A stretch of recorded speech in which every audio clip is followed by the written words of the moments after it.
साक्षी बन के बैठे हैं।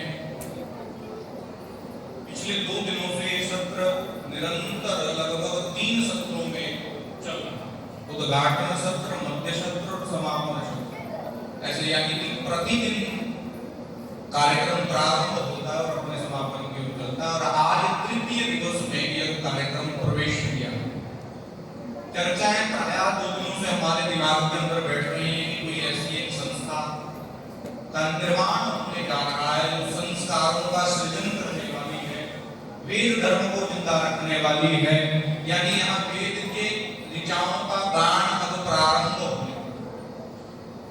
बहुत ही प्रशंसनीय है कि पूज्यपाद दंडधारी परंपरा के जो संवाहक हैं, जिन्होंने प्रण ही लिया, जिन्होंने जो दंड ग्रहण किया था, तो दंड ग्रहण करने के बाद संकल्प लिया था।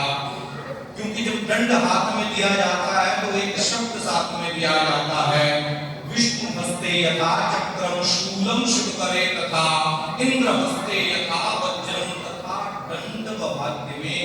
जैसे भगवान विष्णु के हाथ में सुदर्शन चक्र है और शंकर के हाथ में त्रिशूल विद्यमान है, इंद्र के हाथ में वज्र विद्यमान है, ऐसे ही धर्म रक्षा हेतु मैं धर्म दंड अपने हाथ में लेकर के संकल्पबद्ध होता हूं कि राष्ट्र के अंदर धर्म जन जागरण का कार्य करूं।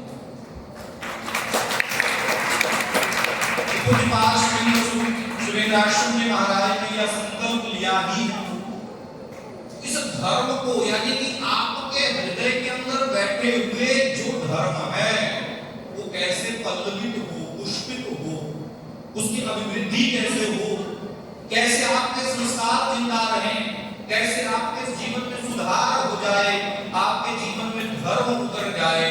इसका जब संकल्प ही लिया है तो उसके उपक्रम प्रारंभ जो होते हैं तो सबसे पहला उपक्रम वेद की विद्या की स्थापना जो हमारे बीच में प्रारंभ हो रही है। अब आगे चलते आपके धर्म को जिंदा रखने के लिए यह वेद विद्यालय की स्थापना की जा रही है। क्यों?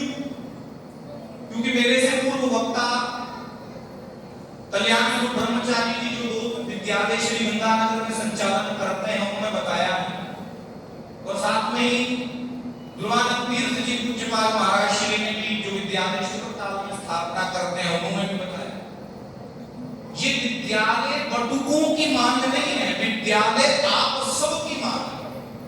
आप अपने धर्म को जिंदा रखने के लिए विद्यालय की आवश्यकता है। कैसे? जैसा कि उन्होंने प्रारंभ में ही थोड़ी सी बात को बढ़ाया था आगे कि आपके ऊपर ऋण है, ऋषि ऋण। जो व्यक्ति जन्म लेता है उसे 3 ऋणों से पूर्ण होना होता है। पहला ऋण है ऋषि ऋण, दूसरा ऋण है देव ऋण, तीसरा ऋण है पितृ ऋण। तो ये तीनों ऋणों से पूर्ण जब तक नहीं होंगे तब तक मनुष्य को मोक्ष भी प्राप्त नहीं होता है और संन्यास भी नहीं होता। तो जो ऋषि ऋण है वो अपनी स्व शाखा को, अपने वेद को पढ़कर के ही समाप्त होने वाला। ब्राह्मण का जन्म मात्र और मात्र अपने वेद के धर्म की रक्षा करने के लिए ही हुआ। ब्राह्मण का जन्म काम धंधा रोजगार कृषि वाणिज्य करने के लिए नहीं। ब्राह्मण का एक ही काम है विद्या का अध्ययन करे और विद्या का प्रचार प्रसार करे।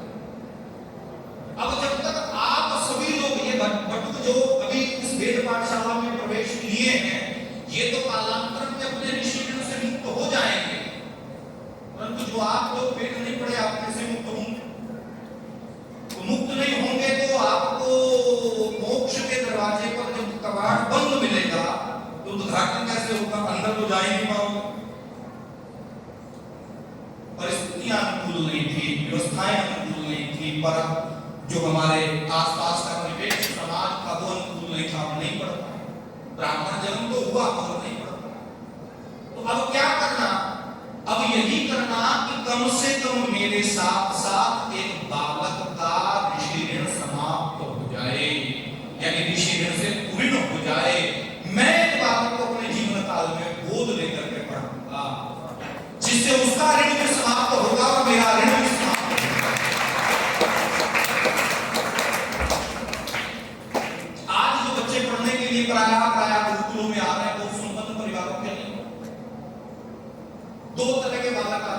तो वो माता पिता उस सक्षम परिस्थिति के ना हो कि एक अंग्रेजी माध्यम के विद्यालय में बालक को पढ़ाने की स्थिति रखते हैं। दूसरा वो बालक आता है जो सबसे शैतान माना जाता है कि ये कुछ कर नहीं पाएगा तो यही पढ़ेगा, मगर जब भारतीय सनातन संस्कृति को पढ़ता है तो धीरे धीरे वो ठीक हो जाता है, इसमें कोई दो राय नहीं। परंतु जो बच्चे पढ़ने के लिए आ रहे हैं वो भी किसी कारण से ना पढ़ पाए तो ये गलत बात है। इसलिए समाज का दायित्व बनता है कि उन बालकों की रक्षण पोषण के लिए कार्य करना। क्यों? दो तीन कारण। गौशाला समाज पर आश्रित, वेद पाठशाला समाज पर आश्रित है। ये सामाजिक काम जब नहीं चलेंगे, समाज के लोग यहाँ योगदान नहीं करेंगे तो नहीं चल सकता। सरकारी अनुदान लेकर के पाठशालाओं की गति अच्छी नहीं हो सकती। समाज जो धन कमाता है उस धन में से 10% दान करने का विधान हमारे यहाँ बनाया गया है। यानी कि जो मनुष्य कमाई करता है उसको 10% दान करना चाहिए, और वो 10% माता जी शीघ्रता से शाम को करके बैठ जाइए, दृष्टि मेरे पर, कान माइक की ओर, सुनिए, थोड़ा सा विचार करिए। जहां जहां भी जो लोग खड़े हैं वहीं पे बैठ जाओ, कोई दिक्कत नहीं, बैठ जाओ, सब अपने अपने स्थान पर बैठ जाओ। 10% दान करना होता है 90% कमाई का हिस्सा। 90% को सुरक्षित करने के लिए 10% का दान करना होता है। अब कोई प्रश्न कर दे 10% का दान कहां करना है, तो आपको पता है दान तो आप करते ही करते हैं, नित्य करते हैं, मगर 10% का दान कहां करना है आपको पता है? हाथ खड़ा करके बताइए कहां करना जी? नहीं पता तो बताऊं तो 2-4 मिनट बैठ जाइए।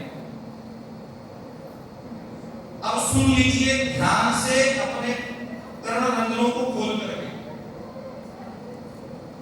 ये जो शरीर है 5 तत्वों से बना है। क्षितिजल पावक गगन संविदा पंच रचित यह पद्म शरीर। ये 5 तत्वों से शरीर बना है।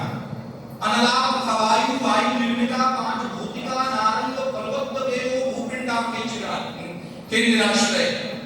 तो ये पूरी पृथ्वी, ये पूरा ब्रह्मांड भी 5 तत्वों से बना है। जो जो दिख रहा है सब 5 तत्वों से बना है। आपका शरीर भी 5 तत्वों से बना है।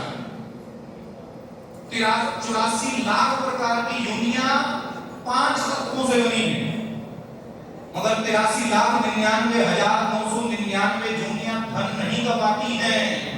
भगवान फिर भी उनका पेट भरता है, और हम एकमात्र ऐसी योनि है जो धन कमाती है और पेट नहीं भरता, दूसरे का हड़पना चाहता है।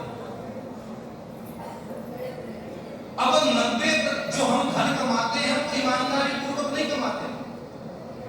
किसान खेती करता है तो अनेक जीव जंतुओं की हत्या कर डालता है।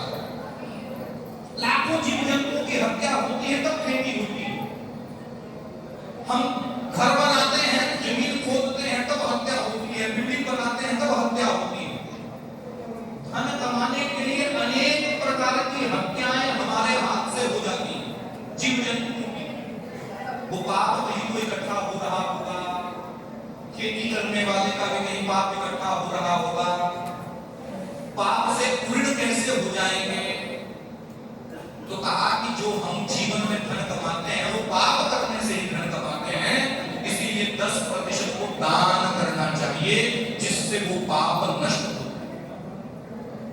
अब 10% दान कहां करना चाहिए? तो कहा 5 स्थानों पर ये दान को करने का विधान शास्त्र बताते हैं।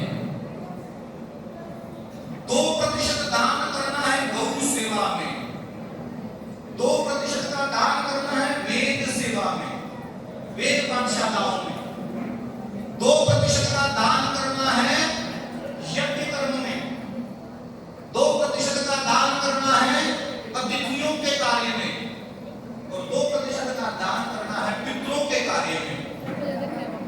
तो हम जो विद्यालय बनाए हैं 2% वेद सेवा, 2% यज्ञ सेवा, 2% गौ सेवा, 2% पितृ कर्म में, ऐसे करते करते 5 स्थानों दान करेंगे तो 10% दान होता है, उसी को दान कहा जाता है। दया दान नहीं है। दया कभी आपको आई नहीं आई कोई कहा नहीं जा सकता। आपको दया आज जग गई, किसी विकलांग व्यक्ति को, किसी दूल्हे लंगड़े को, किसी असहाय व्यक्ति को आपने देखा तो उसके लिए कुछ समर्पण कर दिया, तो दया है। दान तो देना ही पड़ेगा, वो कर्तव्य है। अगर कमाई की है तो देना ही पड़ेगा, अगर नहीं दोगे तो क्या होगा? कोई व्यक्ति कहे कि भैया मैंने इतनी मेहनत की, मैंने इतना परिश्रम किया, मैंने अपने हार्ड मास को 2 लाख तक जाकर के इस धन की कमाई की है और मैं क्यों दान कर दूं? कोई व्यक्ति मेहनत से धन नहीं कमाता है मित्र। हमारे यहाँ लिखा है भाग्यम फलति सर्वत्र न च विद्या न पौरुषम। भाग्य में होता है तो मिलता है, ना विद्या काम आती है ना पौरुष। परंतु आपसे इस पृथ्वी को, इस पंच तत्वों को बहुत क्षोभ पैदा हुआ, नष्ट हुए हैं 5 तत्व। इसलिए 5 तत्वों की पूर्ति के लिए आपको इन 5 स्थानों पर यज्ञ दान करना। गीता में भगवान ने स्पष्ट कहा है यज्ञात् भवति परजन्या परजन्यात् अन्नसंभवा अन्नात् भवति भूतानि यज्ञ कर्म समुद्भवा। यज्ञ करने से जो धुआं होता है उस धुएं से बादल बनते हैं, बादल से वर्षा होती है, वर्षा से अन्न होता है, अन्न से प्राण सुरक्षित रहता है। इसलिए यज्ञ कर्म में 2% यज्ञ कार्य के बिना हो ही नहीं सकता। यज्ञ जो संस्कृति भारत की है वो गाय के बिना अधूरी है। इसलिए गौ से घी चाहिए, दूध चाहिए, दही चाहिए, तो इसलिए 2% गौ सेवा में भी खर्च किया। अब यज्ञ के लिए गाय भी है, 2% यज्ञ करने की व्यवस्था भी है, तो 2% वेद सेवा में करना है, क्योंकि वेद मंत्र जब तक नहीं बोले जाएंगे तब तक उस यज्ञ का कोई तात्पर्य नहीं रहेगा। विधि हीनस्य यज्ञस्य कर्ता सद्यो विनश्यति। विधि से हुआ यज्ञ ही परम कीर्ति देने वाला होता है, और विधि हीनस्य यज्ञस्य निश्चित रूप से कर्ता नष्ट हो जाता है। इसलिए 2% वेद सेवा के लिए दान देना अत्यंत आवश्यक है। पूर्वजों की कीर्ति के बिना यह कार्य संभव नहीं होते, तो 2% पिंडदान श्राद्ध में करना पड़ेगा। और जब आप अपने गृहस्थ जीवन को जी रहे होंगे तो घर में अतिथि आएंगे, उन अतिथियों के रक्षण पोषण के लिए भी 2% का दान। ये 10% के दान का विधान सनातन संस्कृति, और ये विद्यालयों की स्थापना, यानी कि आपके गृहस्थ जीवन के अंदर धर्म सुरक्षित रहे, आपको दान देने का एक स्थान प्राप्त हो जाए। दान के अधिकार पूर्वक अधिकारी को ही दिया जाता है, सत्पात्र को ही दान दिया जाता है, पात्र को दान नहीं दिया जाता।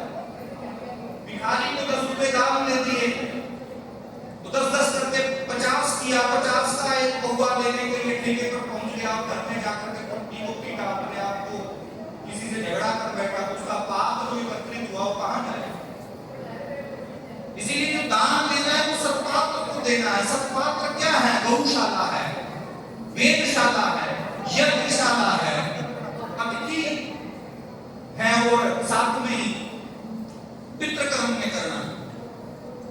और देखिए, जब तक विद्यालय गुरुकुल शिक्षा प्रणाली भारत में थी तो भारत में चरित्र निर्माण का एक बड़ा हम उदाहरण देखते हैं। और जब से गुरुकुलों का भारत की संस्कृति से लोप होने लगा, मनुष्य के अंदर से धीरे धीरे